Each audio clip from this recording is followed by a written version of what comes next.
Good morning friends. இந்த ஆடியோவில் நம்ம இந்த ஆப்ஷன் பையிங் அதோட யதார்த்தமான உண்மை என்ன அப்படின்ற மாதிரி நம்ம பேசலாம். அதாவது ரொம்ப பேர் ரொம்ப ரொம்ப ஹைப்போட வராங்க மார்க்கெட்டில். ஆப்ஷன் பையிங்கில் பெரிய லெவலில் சம்பாரிச்சிடலாம் அப்படின்ட்டு அந்த நினப்போட வராங்க. அது பல பேருக்கு ஏமாற்றமாக தான் முடியுது. ஏன்னா அது அவங்க மேலே தப்பு கிடையாது.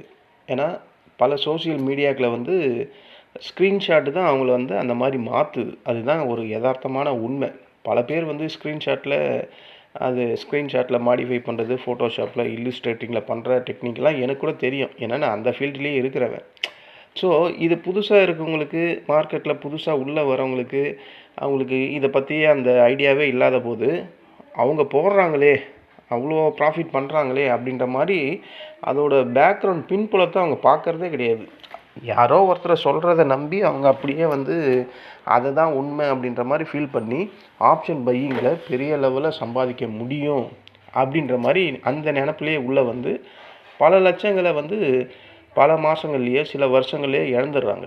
ஆனால் இழந்ததுக்கப்புறம் தான் அவங்களுக்கு தெரியுது ஆப்ஷன் பையிங்கில் அந்த மாதிரி மிகப்பெரிய வாய்ப்புகள் எல்லாம் ஆப்ஷன் பையருக்கு வரவே வராது அப்படின்ற மாதிரி புரியும். ஆனால் அதுக்குன்ட்டு ஆப்ஷன் பையிங்கில் ப்ராஃபிட்டே இல்லைன்னுலாம் நான் சொல்ல மாட்டேன். மார்க்கெட்டு 6 மணி நேரம் ட்ரேட் ஆகுதுன்னா 9:15 3:30 வரையும்னா ஒவ்வொரு நொடியும் ஒவ்வொரு நிமிஷமும் ஏதோ ஒரு சந்தர்ப்பத்தில் ஆப்ஷன் பையருக்கு மார்க்கெட் ப்ராஃபிட் கண்டிப்பாக கொடுக்க தான் செய்யும். சும்மா ஒரு உதாரணத்துக்கு சொல்கிறேன் பாருங்களேன். நான் ஒரு கால் ஆப்ஷனை வாங்குகிறேன், 100 ரூபாய்க்கு வாங்குகிறேன். மார்க்கெட்டு எனக்கு எதிராக இறங்குது, கீழே இறங்குது. அப்போ 100 ரூபா வாங்கின இடத்துல அது 80 ரூபாய்க்கு போயிடுது. 80 ரூபா போன இடத்துல இன்னொரு கால் ஆப்ஷனை ஒரு ஆப்ஷன் பையர் வாங்குறாரு. அவர் வாங்கும் போது அது கீழே போயிடுது. ஸோ 80 ரூபாயிலேருந்து 60 ரூபாய்க்கு போயிடுது. அங்கே வேறு யாரோ ஒரு ஆப்ஷன் பையர் கால் ஆப்ஷனை வாங்குறாங்க. அப்போ 60 ரூபாயிலேருந்து மார்க்கெட் திடீர்னு ரிவர்ஸ் ஆகுது. அப்போது 100 ரூபாயில் வாங்கினா லாஸு, 80 ரூபாயில் வாங்கின இன்னொருத்தரும் லாஸு, 60 ரூபாயில் வாங்கின ஒரு ஆப்ஷன் பையர் அங்கே ப்ராஃபிட் பண்ணுறாங்க.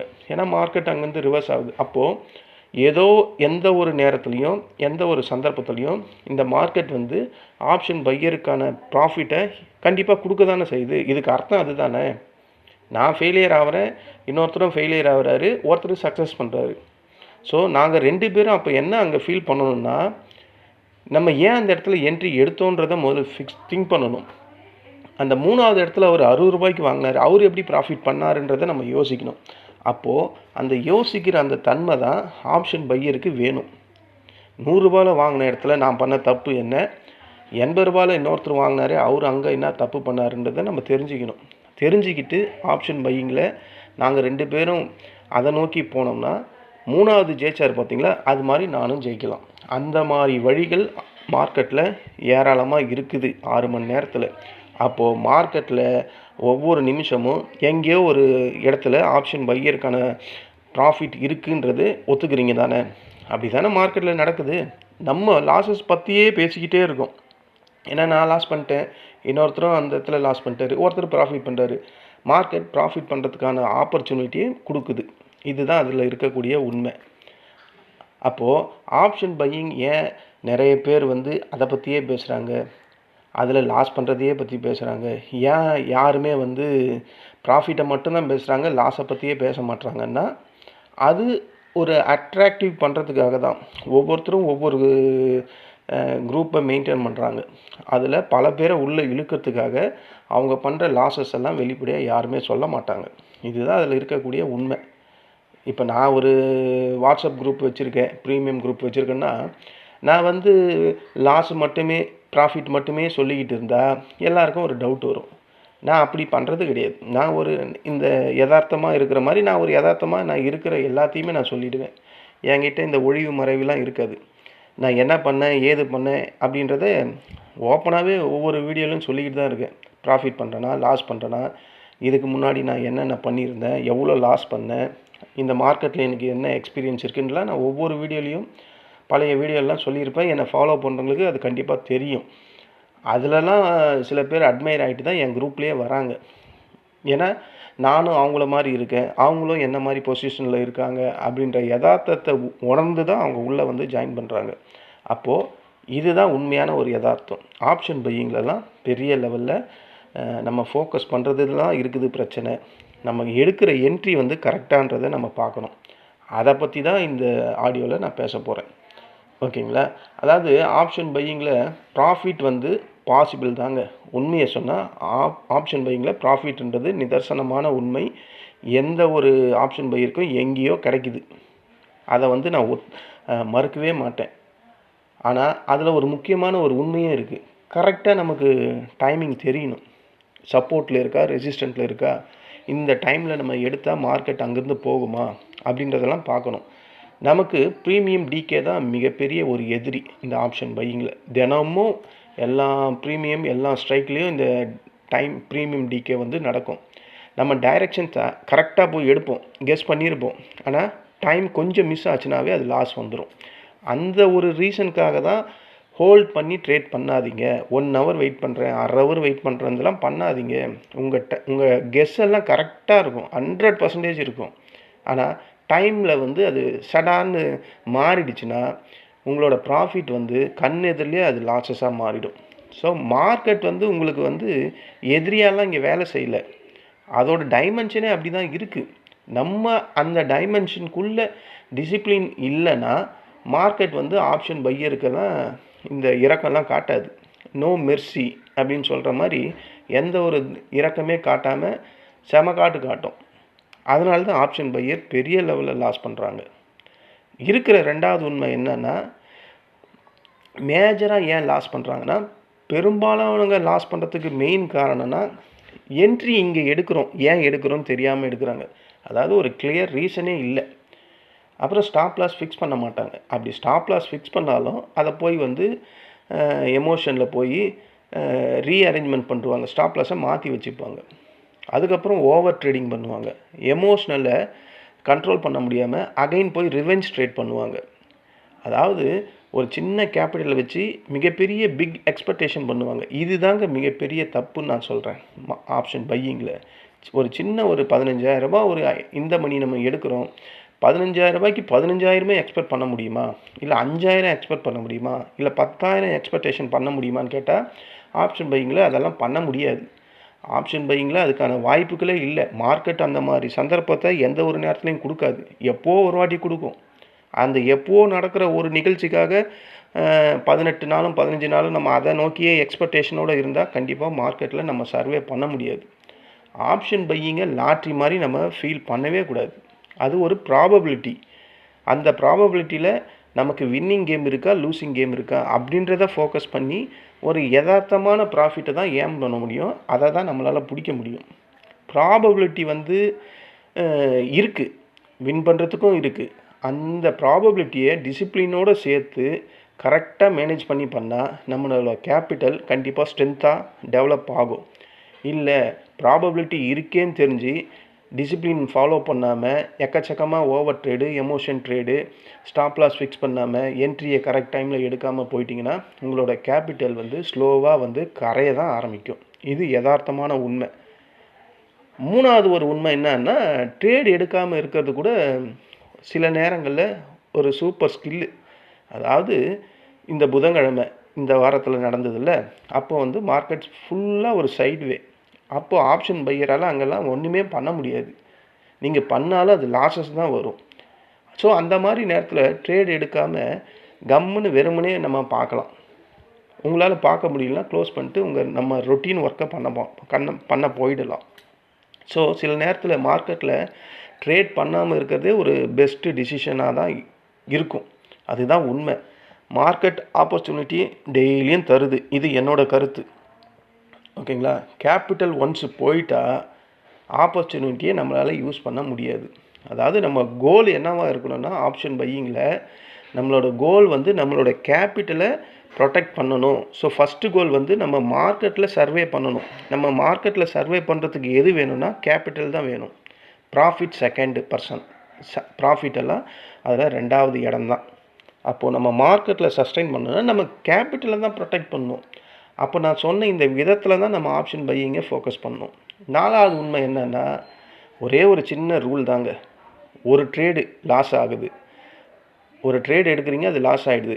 இந்த ட்ரேட் லாஸ் ஆகிறதுனால உங்கள் அக்கௌண்ட்டில் இருக்க மணி வந்து குறையக்கூடாதுன்னா அடுத்த ட்ரேடு எடுக்கக்கூடிய அளவுக்கு அதில் கேப்பபிள் இருக்கணும், அமௌண்ட் இருக்கணும்னு சொல்கிறேன். அதாவது நீங்கள் ஒரு ட்ரேட் எடுத்து லாஸ் பண்ணாலும் உங்கள் கேபிட்டல் வந்து வெல்த்தாக இருக்கணும் அப்படின்னு சொல்கிறேன். அதாவது டெய்லி மேக்ஸிமம் வந்து லாட் லிமிட்ஸை இவ்வளோ லாஸ் வந்தால் இந்த லிமிட்டுக்கு மேலே போனால் நான் ட்ரேட் பண்ண மாட்டேன் அப்படின்ற மாதிரி நம்ம மைண்டில் கொண்டு வரணும். நான் ஏன் ஒவ்வொரு வீடியோலையும் வந்து 3 கால் தான் கொடுப்பேன், அதிகபட்சமாக மார்க்கெட் கண்டிஷனுக்கு ஏற்ற மாதிரி 5 கால் கொடுப்பேன்னா இந்த ஒரு பிரின்சிபல்ஸால் தான் நான் கொடுக்குறேன். ஏன்னா நான் வாங்கின அடியெல்லாம் அந்த மாதிரி. நான் என்னெல்லாம் நான் சொல்கிறது வேணும்னா இப்படி இருக்கலாம், ஆனால் நான் 60 ட்ரேடெல்லாம் பண்ணிக்கிறேங்க. 60 70 எல்லாம் ஒரு நாளைக்கு. பழைய இதுவில் என்னுடைய பழைய ஹிஸ்ட்ரியை புரட்டினா படுமோசமாக ஆடுவேன், என்னன்னே தெரியாமல் எடுப்பேன். அப்போது இதில் சொல்லக்கூடிய எல்லாமே நான் வருவேன், ஏன்னா இது எல்லாமே என்னுடைய அனுபவம் தான். அதனால் அதை அப்படியே டோட்டலாக மாற்றிக்கிறதால தான் என்னால் சர்வே பண்ண முடியுது. நான் ப்ராஃபிட் பண்ணுறேன்றது அது வேறு, அதை விட்டுருங்க. என்னால் மார்க்கெட்டில் 11 வருஷத்தில் 6 வருஷம் என்னுடைய லைஃப் ஜேர்னி வந்து லாஸஸே தான். எப்போயோ ஒரு வாட்டி ப்ராஃபிட் எடுப்பேன். ஒரு 5 நாள் ட்ரேட் ஆகுதுன்னா 2 நாள் ப்ராஃபிட்டில் இருப்பேன். மற்ற 3 நாள் அந்த 2 நாள் ப்ராஃபிட்டே மொத்தமாக தூக்கிட்டு போயிடும். ஸோ இப்படி தான் என்னுடைய அந்த 6 வருஷம் கடந்தது.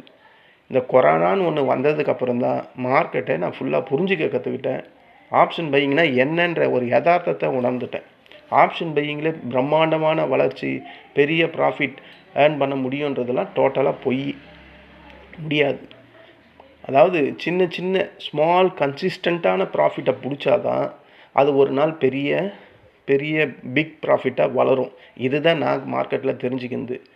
நான் ஒரு நாளைக்கு 5 பாயிண்ட்டு 10 பாயிண்ட்டு பிடிக்கிறேன், 5 பாயிண்ட் பிடிக்கிறேன், 7 பாயிண்ட் பிடிக்கிறேன் அப்படின்னு சொல்லும் போது ரொம்ப பேர் வந்து இந்த மாதிரி பிடிக்கிறதெல்லாம் ஒரு ஆப்ஷன் பையிங்க அப்படின்னு கேட்டாங்க. எனக்கே கேட்டாங்க, என் வாட்ஸ்அப் குரூப்லேயே வந்து கேட்டாங்க. அதெல்லாம் அப்படி கேட்டாங்க. அது அவங்களுக்கு அதை பற்றி அப்போ தெரியல.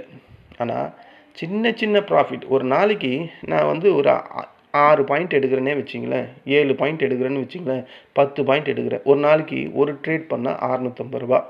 நான் அதை எப்போவுமே 2 லாட்டாக தான் பண்ணுவேன், பல வாட்டி சொல்லிடுங்க. அப்போது 650 1300 ரூபா. இது ஸ்மால் அமௌண்ட்டா? இதுதான் என்னுடைய கொஸ்டின். இது 1300 ரூபான்றது ஒரு நாளைக்கு ஸ்மால் அமௌண்ட்டு. நீங்கள் உங்கள் நெஞ்சை தொட்டு சொல்லுங்கள், உங்களால் 1300 ரூபா இந்த ஸ்மால் அமௌண்ட்டை ஒரு நாளில் சம்பாதிக்க முடியும். மனசாட்சியை தொட்டு சொல்லுங்கள். ஸ்மால் அமௌண்ட்டுன்னா நான் ஒத்துக்கிறேன். ஸோ நமக்கு இங்கே வந்து ப்ராஃபிட் எல்லாம் முக்கியம் கிடையாது. சின்ன சின்னதாக ஒரு ப்ராஃபிட் மார்க்கெட்டில் பிடிக்கணும். அந்த ஒரு வாரம் 5 நாள் முடிஞ்சதுக்கப்புறம் அந்த சின்ன சின்ன ப்ராஃபிட் உன்னுடைய ப்ரோக்கரேஜ் போய் மீதி என்ன இருக்குது அதுதான் ரியல் ப்ராஃபிட். நான் அந்த மாதிரி பண்ணிக்கிட்டு தான் இருக்கேன். அப்போது மற்றவங்க சொல்கிறத பற்றியெல்லாம் எனக்கு கவலை இல்லை. மற்றவங்க சொல்கிறாங்கன்னா அவங்க அதை அறியாமல் சொல்கிறாங்க. அவங்களோட ஆப்ஷன் பையிங்கிற நினப்பு வேறு, என்னுடைய ஆப்ஷன் பையிங்கிற மெத்தடு வேறு.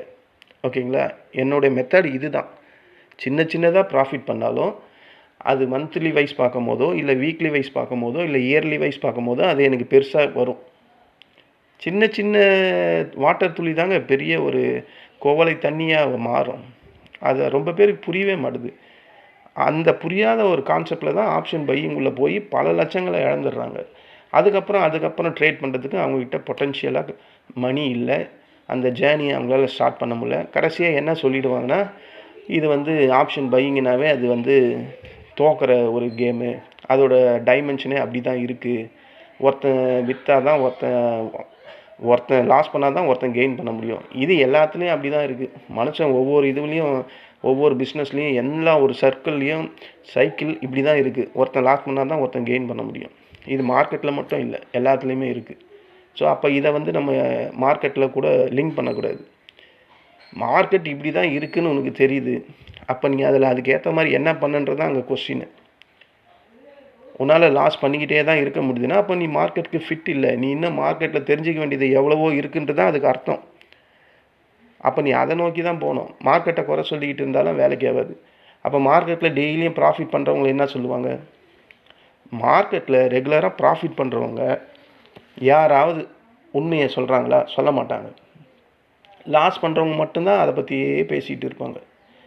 நான் அப்போ லாஸ் பண்ணிக்கிட்டு இருக்கேன்னா கேட்டால், நான் லாஸ் பண்ணிட்டு இருந்தேன், இப்போ இல்லை, நான் ப்ராஃபிட் பண்ணிக்கிட்டு இருக்கேன். அதை தான் நான் சொல்ல வரேன். அப்போ ப்ராஃபிட் பண்ண முடியும் ஆப்ஷன் பையிங்கில் அதுக்கான நேரம், இடம், அதுக்கான சைக்காலஜி, அதுக்கான டிசிப்ளினு, கரெக்டான என்ட்ரி, கரெக்டான எக்ஸிட்டு, அதுக்கான சப்போர்ட்டு, ரெசிஸ்டண்ட்டு, ஆப்ஷனில் இருக்க OH sheet, volume, EMI crash hour, இந்த மாதிரி எவ்வளவோ இருக்குது. இதெல்லாம் தெரிஞ்சால் மட்டும்தான் உள்ளே வர முடியும். ப்ரைஸ் ஆக்ஷன் மிக முக்கியமானது. ஆப்ஷன் ட்ரேடிங்கில் ப்ரைஸ் ஆக்ஷன் கண்டிப்பாக தெரியணும். தெரிஞ்சால் மட்டும்தான் நம்மளால் சர்வே பண்ண முடியும். ப்ராஃபிட் 2வது. எத்தனை பேர் ஆப்ஷன் பையிங்கில் ப்ராஃபிட்டாக இன்னமும் இருக்கிறாங்க உங்களுக்கு தெரியுமா? எவ்வளோ பேர் இருப்பாங்க. அவங்கெல்லாம் அவங்களோட அந்த ஸ்ட்ராட்டஜியை சொல்ல மாட்டாங்க. நம்ம முக்கால்வாசி பேர் எல்லாருமே நம்ம லாஸ் பண்ணிவிட்டு அதையே பிடிச்சி தொங்கிக்கிட்டு இருக்கோம். ஆனால் மார்க்கெட்டில் நான் ஏற்கனவே சொன்னேன் பார்த்தீங்களா, ஒவ்வொரு நிமிஷத்துலையும் எங்கேயோ ஒரு ஆப்ஷன் பை இருக்குது, ப்ராஃபிட் இருக்குன்னு தானே சொல்கிறேன். அதை தான் நம்ம ஃபோக்கஸ் பண்ணணும்னு சொல்கிறேன். 5வது உண்மைன்னா, ஆப்ஷன் பையிங்கில் பிக்கெஸ்ட் எனிமி நமக்கு மார்க்கெட்டு கிடையாது, நம்மளோட எமோஷன் தான். இதை நம்ம முதல்ல புரிஞ்சுக்கணும். அந்த எமோஷன் எது கலந்துருக்கு? ஃபியர், கிரீடி, இம்பேஷன்ஸ், பிளான் இல்லாமல் ட்ரேட் பண்ணுறது. அதாவது இது எப்படின்னா, ஸ்டேரிங்கில் கார் இல்லாமே ஓட்டுற மாதிரி. வெறும் ஆக்சிலேட்டரையே அமுக்கிட்டே இருந்தால் போகிற போக்கு லெஃப்ட்டில் போகிறோமா, ரைட்டில் போகிறோமா, நேராக போகிறோமான்னு இல்லாமல் வெறும் ஆக்சிலேட்டரையே மெரிச்சிக்கிட்டே இருந்தால் என்ன ஆகும்? அந்த மாதிரி தான் இருக்கும். பிளான் இல்லாமல் ட்ரேட் பண்ணுறது இந்த மாதிரி தான் இருக்கும். அது இல்லாமல் இந்த எமோஷன் கலந்த ஃபியர், கிரீடி, இம்பேஷன்ஸ் இருந்தால் கண்டிப்பாக மார்க்கெட்டில் சர்வேலாம் பண்ண முடியாது. கடைசியாக ஒரு யதார்த்தமான ஒப்பீனியன் என்னென்னா, ஆப்ஷன் பையிங் ஈஸி மணி கிடையாது. உண்மை அதுதான். ஆனால் ப்ராஃபிட் பண்ணுறதுக்கான பாசிபிலிட்டி ஆப்ஷன் பையருக்கு இருக்குது. வித்தியாசம் புரியுதுங்களா? ஆப்ஷன் பையிங்கில் மணி சம்பாதிக்கிறது ஈஸி கிடையாது. ஆனால் ஆப்ஷன் பையிங்கில் மார்க்கெட்டில் லாபம் பார்க்கறதுக்கான வழிகள் இருக்குது, பாசிபிலிட்டி இருக்குது. அந்த பாசிபிலிட்டி தான் நம்ம ஃபோக்கஸ் பண்ணோம். அப்போது அதுக்கு எது தேவைன்னா, பொறுமை வேணும், கண்டிப்பாக டிசிப்ளின் வேணும், ரிஸ்க்கு கண்ட்ரோல் இருக்கணும், உங்களோட ஸ்ட்ரக்சரஸ் அப்ரோச்சஸ் வேணும். மார்க்கெட்டு டைரெக்ஷனை கண்டிப்பாக தெரிஞ்சு அதுக்கேற்ற மாதிரி மார்க்கெட்டில் சர்வே பண்ணணும். ப்ராஃபிட்டை மட்டுமே, குயிக்கான ப்ராஃபிட்டை மட்டுமே தேடுற மாதிரி மைண்ட் செட் இருந்தால் நீங்கள் அதை கண்டிப்பாக மாற்றிக்கணும். மாற்றினா மட்டும்தான் சர்வே பண்ண முடியும். எனக்கு குயிக்காக மணி வேணும், நான் 15,000 இன்வெஸ்ட்மெண்ட் பண்ணுறேன், அட்லீஸ்ட் ஒரு 5,000 வேணும்னா மார்க்கெட் அதுக்கான இடம் கிடையாது. சின்ன சின்ன ப்ராஃபிட்டாக பிடிங்க, அது 5 நாளும் பிடிங்க, கண்டினியூஸ் பண்ண முடியுதான்னு பாருங்கள். முடிஞ்ச அளவுக்கு ப்ராஃபிட்டில் தக்க வைங்க. ஸ்லோ க்ரோத்து தான் சார் உண்மையாலுமே ஒரு சஸ்டைனபிள் க்ரோத்தாக ஃப்யூச்சரில் இருக்கும். இதுதான் நான் மார்க்கெட்டில் புரிஞ்சுக்கிறது. என்னுடைய ஏம் வந்து சின்ன ப்ராஃபிட் தான். 5 நாள் பார்க்கும்போது அது எனக்கு பெரிய ப்ராஃபிட். நீங்கள் அதை ஒரு நாள்லேயே பார்க்குறீங்க. நான் 5 நாள் பார்க்குற ப்ராஃபிட்டை நீங்கள் ஒரு நாளில் ஃபோக்கஸ் பண்ணுறீங்க. நீங்கன்னா சில ஆப்ஷன் பையர்ஸ் இருக்காங்களே அவங்கள சொல்கிறேன். அப்போது உங்களோட ஏம் வேறு, என்னோட ஏம் வேறு. எனக்கு தேவை சர்வே பண்ணணும் மார்க்கெட்டில், அதே நேரத்தில் ப்ராஃபிட்டாக வெளியே வரணும். இதுதான் என்னுடைய ஏம். உங்கள் ஏம் என்னன்றதை நீங்கள் டிசைட் பண்ணுங்கள். மார்க்கெட் நீங்கள் நினைக்கிற மாதிரி குயிக் ப்ராஃபிட் தரக்கூடிய இடம்லாம் கிடையாது. அப்படி இருந்தால் உங்கள் மைண்ட் செட்டை நீங்கள் சேஞ்ச் பண்ணணும். மார்க்கெட் வந்து ஒரு ஸ்லோ க்ரோத்து. ஆப்ஷன் பையர்னால் நீ ஸ்லோவாக தான் முன்னேற முடியும், உடனேலாம் முன்னேற முடியாது. ஸோ அந்த ஸ்லோ க்ரோத் வந்து உன்னால் சஸ்டெயின் பண்ண முடியுதான்றதை பார்க்கணும். அது ஃப்யூச்சரில் அப்படியே நீ சஸ்டெயின் பண்ணால் அது ஒரு நாளைக்கு பெரிய ப்ராஃபிட். இன்வெஸ்டரோட மைண்ட் செட் எப்படிங்க இருக்குது? இதை பேஸ் பண்ணி தானே இருக்குது. ஸ்லோ க்ரோத்து ஆனால் சஸ்டைனபிள் க்ரோத்து இன் ஃப்யூச்சர். அந்த ஏமை தான் நம்ம வந்து ஆப்ஷன் பையிங்கில் கொண்டு வரணும் அப்படின்றத நான் சொல்கிறேன். இதுதான் ஆப்ஷன் பையிங்கில் இருக்கக்கூடிய யதார்த்தமான உண்மை. இது ஒருத்தர் கேட்டார், சரி அதையே ஒரு ஆடியோவாக நம்ம போட்டுடலாம் அப்படின்ற மாதிரி நான் போட்டேன். அதாவது இந்த ஆப்ஷன் பையிங்கில் இம்ப்ரூவ் பண்ணணுமா, சீரியஸாகவே இம்ப்ரூவ் பண்ணணும் அப்படின்னு நினைக்கிறீங்களா? என்னுடைய லாஸஸ் எல்லாம் அட்லீஸ்ட் என் லாஸஸையாவது நான் பாதியாவது ரெக்கவரி பண்ணணும்னு நினைக்கிறீங்களா? ஸ்ட்ரக்சரட் அப்ரோச்சஸ் வேணும், எனக்கு ஒரு விதமான கைடன்ஸ் வேணும், எனக்கு என்னுடைய எமோஷனை புரிஞ்சுக்கிற மாதிரி ஒரு கைடன்ஸ் வேணும் அப்படின்னு நீங்கள் ஃபீல் பண்ணுறீங்களா? அப்படின்னா என்னுடைய குரூப் அது கரெக்டான இடமா தான் இருக்கும். நீங்கள் என்னுடைய வாட்ஸ்அப் குரூப்பில் ஜாயின் பண்ணலாம். இல்லை எனக்கு குயிக் மணி வேணும், எனக்கு அதிகப்படியான ப்ராஃபிட் வேணும், என்னால் வந்து 5 நாளில் இவ்வளோ ஏம் பண்ணுறேன், வருஷத்தில் இவ்வளோ ஏம் பண்ணுறேன் அப்படின்ற மாதிரி திங்க் பண்ணிங்கன்னா, நீங்கள் புதுசாக மார்க்கெட்டுக்குள்ளே வரீங்கன்னா கண்டிப்பாக என்னுடைய இந்த பிரேவ் ட்ரேடர்ஸ் அப்படின்றது அதுக்கான இடம் கிடையாது. ஏன்னா இதை ஏன் நான் சொல்கிறேன்னா, எல்லாருமே வந்து டெய்லியும் வாட்ஸ்அப்பில் இப்போது அதிகப்படியாக நான் சேர்றேன், நான் சேர்ந்துக்கிறேன் அப்படின்னு சொல்கிற மாதிரி வராங்க. அவங்கள நான் வாட்ஸ்அப்லேயே கால் பண்ணி கேட்கும்போது அதிகப்படியாக எல்லாருமே ஃப்ரெஷர்ஸாக தான் இருக்கிறாங்க. இதுவரையும் ஒரு 11 பேர் என்கிட்ட பேசிட்டாங்க, நேற்றும் இன்றைக்கும். 11 பேருமே ஃப்ரெஷர்ஸ். நான் ஃப்ரெஷர்ஸை வந்து என் குரூப்பில் ஜாயின் பண்ண விருப்பப்படலை. ஏன்னா நான் வந்து அடிபட்டிருக்கேன். என்ன மாதிரி பல பேர் ஆப்ஷன் பையிங்கில் அடிபட்டிருக்காங்க. அந்த வலி, அந்த எமோஷன், அந்த இதெல்லாம் எனக்கு நல்லா தெரியும். அவங்க இப்போ தான் புதுசாக உள்ளே வராங்க. அவங்கள நான் சேர்த்துட்டு அதில் லாஸ் வந்துட்டு அந்த லாஸ் என்னால் வரும்போது அது என்னை வந்து உறுத்திக்கிட்டே இருக்கும். அது என்னாலலாம் தாங்க முடியாது. மறுபடியும் நான் அழிஞ்சு போனேன்னா அது என்னோட போயிடும். ஸோ உங்களுக்கு இதில் ஆல்ரெடி லாஸஸ் அனுபவம் இருக்குது, எக்ஸ்பீரியன்ஸ் இருக்குது. நான் அதெல்லாம் சமாளித்து சர்வே பண்ண முடியும்னா நீங்கள் வரலாம். ஆனால் உங்களோட எக்ஸ்பெக்டேஷன் வந்து நான் சொன்ன லெவலுக்கு மீறிலாம் இருந்தால் அதையும் என்னால் பண்ண முடியாது. என்னால் ஸ்லோ க்ரோத், அதாவது 5 நாள் ட்ரேட் பண்ணுறோம்னா 3 நாள் என்னால் ப்ராஃபிட்டில் வர முடியும். 2 நாள் மார்க்கெட் 5 நாள் ட்ரேட் ஆகுது. மார்க்கெட் 5 நாளுமே ஏறிக்கிட்டு இருக்கா, இல்லை 5 நாளும் இறங்கிட்டு இருக்கா? கிடையாது. இல்லை, நம்ம ஒவ்வொருவரும் பார்த்துக்கிட்டு தானே இருக்கோம். 2 நாள் சைட்வேல இருக்குது, 1 நாள் ஏறுது, இல்லை 1 நாள் இறங்குது. அப்போது 5 நாள் ட்ரேட்னா அதில் 2 நாள் நம்மளால் ப்ராஃபிட் பண்ண முடியும். இந்த யதார்த்தத்தை புரிஞ்சுக்கிட்டு எனக்கு வந்து நான் மார்க்கெட்டில் பல வருஷமாக இருக்கேன், என்னால் ப்ராஃபிட் 1 நாள் கூட பண்ண முடியல, நான் ப்ராஃபிட்லேயாவது வரணும் அப்படின்னு ஃபீல் பண்ணிங்கன்னா நீங்கள் கரெக்டான ஆள் தான் என் குரூப்பில். ஆனால் ஃப்ரெஷர்ஸாக இருந்தால் தயவு செஞ்சு வேண்டாம். நீங்கள் இன்வெஸ்ட்மெண்ட்டு ட்ரை பண்ணுங்கள், அதுதான் பெஸ்ட்டாக இருக்கும். ஏன்னா நேற்று ஒருத்தர் பேசினார், அவருக்கு வயசு வந்து 24, காலேஜ் படிக்கிறாருன்னு நினைக்கிறேன். அவர் வந்து அடம் பிடிக்கிறார், நான் ஆப்ஷன் பையிங் தான் சார் பண்ணணும், நீங்கள்லாம் கைடன்ஸ் இருக்கும்போது எப்படி லாஸ் வருன்றாரு. அந்த பேச்சுக்கே நான் போகல, இல்லைப்பா வேணான்னு சொல்லிட்டேன். ஸோ அந்த மாதிரி அதை பற்றியே தெரியாது. நான் சொல்கிறத நம்பி வந்து சப்போஸ் நான் சொல்கிறது என்ன வேத வாக்கா என்ன 100% அப்படியே நடக்க போகுது கிடையாது. எனக்கு அகைன்ஸ்டாக மாறிடுச்சுன்னா அப்போ என்னால் ஒரு லாஸ் ஆவார். ஸோ அந்த ஒரு ரீசனு, நான் அடி வாங்கின ரீசன், இதெல்லாம் வச்சு பார்க்கும்போது நீங்கள் புதுசாக ஆப்ஷன் பையிங் பண்ணுறீங்கன்னா தயவு செஞ்சு வேண்டாம். 5-6 வருஷம் எனக்கு எக்ஸ்பீரியன்ஸ் இருக்குது, நான் லாஸஸ் பண்ணுறேன். பட் என்னால் மார்க்கெட்டில் அந்த எமோஷனையோ சைக்காலஜியோ ஃபாலோ பண்ண முடியல. எனக்கு மினிமம் ஒரு 500-1000 இயர்லின்ற டெய்லியும் கிடைச்சா போதும். அதுவும் 5 நாள் ட்ரேட்னா அதில் 2-3 நாள் கிடைச்சா கூட போதுன்னா கரெக்டான ஆள் தான் நீங்கள். மார்க்கெட்டை யதார்த்தமான உண்மையாலுமே புரிஞ்சுக்கிட்டு இருக்கீங்க, நீங்கள் வாங்க. பெரிய ஏமோடெல்லாம் ஆப்ஷன் பையிங்கில் கண்டிப்பாக ப்ராஃபிட் பண்ண முடியாது ஃப்ரெண்ட்ஸ். இதுதான் என்னுடைய எக்ஸ்பீரியன்ஸில் நான் தெரிஞ்சுக்கிட்டது. அதனால தான் ஒவ்வொரு வாட்டியும் நான் ஒவ்வொரு ட்ரேட் பண்ணும்போதும் 8 பாயிண்ட்டு 7 பாயிண்ட்டுன்றேன். அதை சில பேர் கமெண்ட் கூட அடிச்சிங்க, ஏளனமாக சொன்னீங்க. அதெல்லாம் உங்களுக்கு தெரியல, அதோட பக்குவம் புரியல. அதனால் நான் அதை எதுவும் பெருசாக எடுத்துக்கல.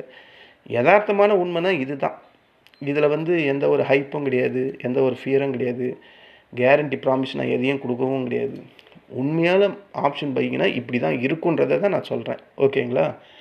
இந்த ஆடியோ உங்களுக்கு பிடிச்சிருக்கும்னு நினைக்கிறேன். பிடிச்சிருந்தா என்னுடைய சேனலை சப்ஸ்கிரைப் பண்ணுங்கள். நன்றி, வணக்கம்.